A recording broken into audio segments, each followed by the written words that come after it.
Nico Williams donne ses conditions pour rejoindre le FC Barcelone. Un milieu du Barça sur le point de quitter le club. Ronald Araujo pourrait être libéré plus tôt par Bielsa. Là sont quelques-unes, parmi les multiples actualités que nous vous détaillerons dans cette vidéo. Salut à tous, bienvenue dans cette nouvelle édition d'Information. L'ailier espagnol de l'Atlético Bilbao, Nico Williams aurait donné sa condition pour rejoindre le FC Barcelone l'été prochain. Le nom de Nico Williams revient avec insistance du côté du FC Barcelone, et le prochain mercato estival pourrait être animé par ce dossier. Déjà courtisé l'été dernier, l'ailier de l'Athletic Bilbao n'avait pas pu rejoindre le club blaugrana en raison des difficultés économiques qui empêchaient la direction catalane de boucler l'opération. Désormais, la situation financière du Barça semble s'être stabilisée, comme en témoigne le renouvellement de plusieurs contrats de joueurs clés et l'atteinte de la règle du 1h1, qui autorise une plus grande flexibilité dans les recrutements. Avec cette nouvelle marge de manœuvre, la piste menant à Nico Williams est plus que jamais d'actualité. Toutefois, si un transfert semble envisageable, l'attaquant espagnol aurait posé une condition incontournable avant d'envisager une arrivée en Catalogne. D'après les informations rapportées par El Nacional, Nico Williams ne signerait au FC Barcelone que s'il se voit assurer une place de titulaire dans le 11 de départ. Cette exigence place les dirigeants barcelonais face à un dilemme, car elle pourrait remettre en cause le statut de Rafinha, actuellement l'un des joueurs les plus performants de l'effectif. Le Brésilien, auteur d'une saison remarquable, est même évoqué comme un potentiel prétendant au Ballon d'Or. Toutefois, sa polyvalence pourrait jouer en faveur d'une cohabitation avec Williams. En effet, Rafinha a prouvé qu'il était capable d'évoluer sur les deux ailes et même dans un rôle plus central, comme en témoignent ses récentes prestations avec la sélection brésilienne, où il occupe désormais une position plus axiale. La direction sportive n'aura donc pas de problème à aligner ses grands attaquants. Un milieu du Barça sur le point de quitter le club. Alors que le FC Barcelone planifie son effectif pour la saison prochaine, un jeune milieu de terrain est sur le point de quitter le club, faute de perspective d'évolution. Si le mercato estival est souvent marqué par l'arrivée de nouvelles recrues, il est également synonyme de départ pour certains joueurs en quête de nouvelles opportunités. Cet hiver, le FC Barcelone avait déjà vu l'un de ses talents, Unai Hernandez, rejoindre l'Arabie Saoudite dans le cadre d'un transfert estimé à 5 millions d'euros. Aujourd'hui, c'est au tour de Pau Prime d'être sur le point de plier bagages. Selon Marca, le jeune milieu de terrain issu de la Masia est en discussions avancées avec Al Sadd, club qatari qui semble en passe de boucler son arrivée. Sauf revirement de dernière minute, l'accord final devrait être finalisé sous peu.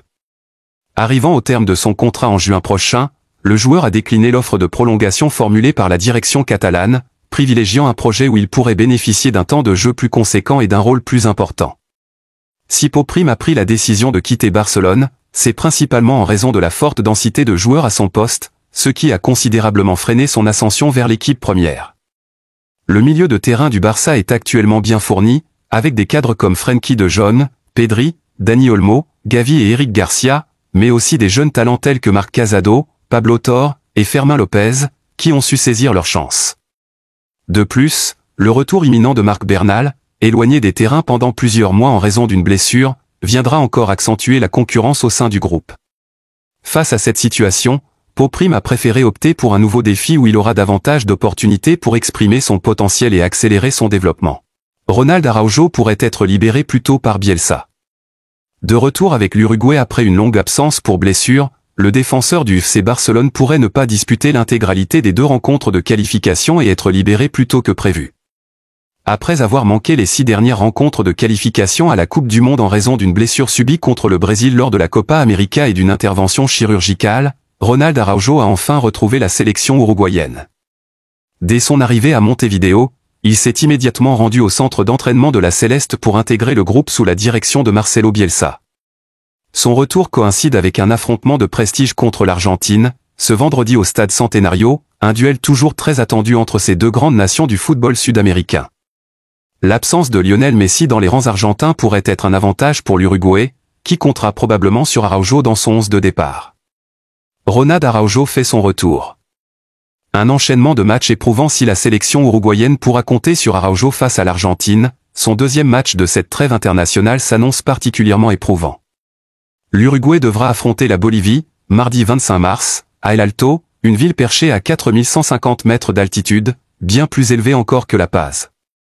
L'impact de cette altitude extrême sur les joueurs est un facteur clé, et pourrait pousser Bielsa à privilégier des profils plus jeunes et physiquement aptes à supporter de telles conditions. De son côté, le FC Barcelone suit attentivement la situation, puisque son défenseur devra enchaîner rapidement avec un match important contre Osasuna, prévu le 27 mars. La question de son temps de jeu devient ainsi un enjeu majeur, autant pour la Céleste que pour le club catalan. Marcelo Bielsa a convoqué pas moins de 38 joueurs pour ces 2 matchs de qualification, ce qui suggère une rotation importante au sein de l'effectif. Selon plusieurs sources, l'entraîneur argentin pourrait opter pour des joueurs plus explosifs et endurants afin d'affronter la Bolivie, ce qui limiterait le temps de jeu d'Araujo et pourrait même conduire à sa libération anticipée.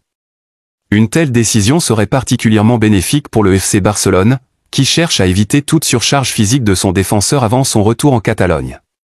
En cas de participation au match contre la Bolivie, il serait très difficile pour Araujo d'être disponible contre Osasuna, un scénario que le club catalan espère éviter à tout prix. Luis de la Fuente donne des nouvelles de Pau Cubarsí. C'est une soirée contrastée qu'a vécue l'Espagne ce jeudi soir face aux Pays-Bas en quart de finale aller de la Ligue des Nations. Alors que la Rora a concédé le match nul 2-2, elle a également perdu Pau Cubarsí, sorti sur blessure juste avant la pause. Le défenseur de 18 ans a été contraint de céder sa place à Dean Huijsen à la 41e minute après avoir ressenti une douleur à la cheville. Une mauvaise nouvelle pour les champions d'Europe, qui devront suivre de près l'évolution de son état avant le match retour prévu dimanche. À l'issue de la rencontre, Luis de la Fuente s'est voulu rassurant, tout en appelant à la prudence, c'est sa cheville, c'est une entorse. Nous voulons le récupérer d'ici dimanche et nous verrons comment il évolue. Cela ne semble pas trop grave, mais il ne reste que quelques jours et nous devons être prudents. Si son absence devait se prolonger, ce serait aussi un coup dur pour le FC Barcelone, qui jouera contre Osasuna le jeudi 27 mars prochain, après le report initial de la partie. Une légende du Real Madrid monte au créneau pour défendre Lamine Yamal. Récemment critiqué pour ne pas marquer assez de buts avec le Barça, Lamine Yamal a pu compter sur le soutien d'une légende du Real Madrid. Retraité des terrains depuis 2011, et une dernière pige au Beşiktaş Istanbul, Guti a connu une carrière riche en trophées avec le Real Madrid, avec notamment 3 Ligues des Champions. Depuis sa retraite, il continue tout de même de suivre de près le football. Il est notamment intervenu récemment dans l'émission El Chiringuito, où il a évoqué le cas de Lamine Yamal, critiqué pour ne pas marquer assez de buts avec le FC Barcelone. Le défi de Lamine Yamal quand il entre sur le terrain n'est pas de marquer des buts. Son défi est de s'amuser, de faire les choses comme il les fait et d'être un joueur clé. Si j'étais à sa place, ça me dérangerait aussi que dans toutes les interviews on me pose cette question. Je fais une interview et on me demande ça. J'en fais une autre et on me demande ça. A commenté l'ancien joueur méringuais. L'intéressé appréciera sans aucun doute ce soutien inattendu. C'est ici que prend fin cette édition d'Information, à très bientôt pour plus d'actualités.